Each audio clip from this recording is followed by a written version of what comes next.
Hello दोस्तों, आप कैसे हो।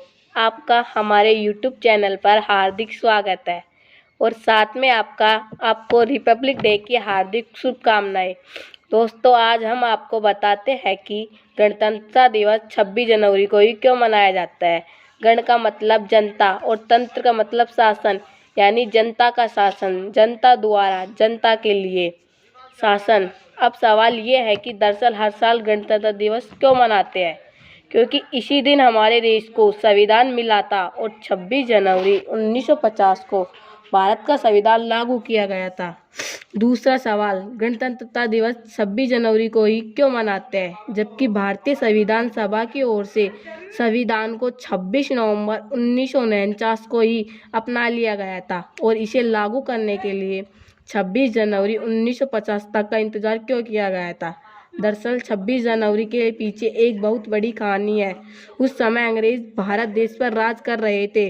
भारत वाले कहते थे जाओ, लेकिन वो जाने का नाम नहीं ले रहे थे। तो 1928 में मोतीलाल नेहरू, जो कि पंडित जवाहरलाल नेहरू जी के पिताजी थे, उन्होंने एक संविधान बनाया जिसका नाम था नेहरू रिपोर्ट, जिसको लेकर वे लॉर्ड इरविन के पास गए और कहा कि ये हमारा संविधान है। और इन्होंने मांग की कि इसे डोमिनियन स्टेट यानी स्वायत्त राज चाहिए। केवल इतनी मांग की थी कि इरविन ने बेइज्जत करके भगा दिया था।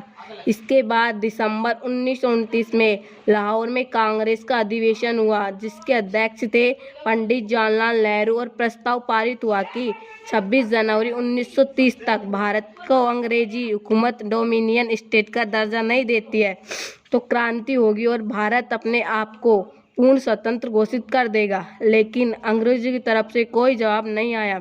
फिर क्या, 26 जनवरी 1930 को पंडित जवाहरलाल नेहरू ने लाहौर में रावी नदी पर तिरंगा फहरा दिया और अंग्रेजों के गए बगैर भारत ने अपने खुद को आज़ाद घोषित कर दिया। और तब से हर 26 जनवरी को स्वतंत्रता दिवस मनाना शुरू हो गया। इसलिए भले ही 26 नवंबर 1949 में संविधान पूरा बन गया हो, लेकिन पूर्ण स्वराज्य दिवस की याद में 26 जनवरी 1950 को संविधान को लागू किया गया। उस दिन से 1947 तक, देश के आज़ाद होने तक 26 जनवरी स्वतंत्रता दिवस के रूप में मनाया जाता रहा।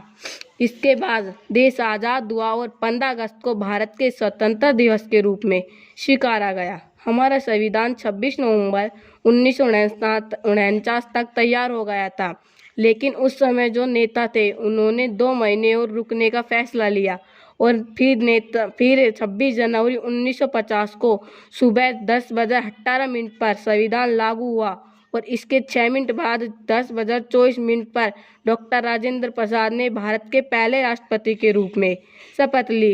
इस दिन पहली बार राष्ट्रपति डॉक्टर राजेंद्र प्रसाद बग्घी पर बैठकर राष्ट्रपति भवन से निकले थे।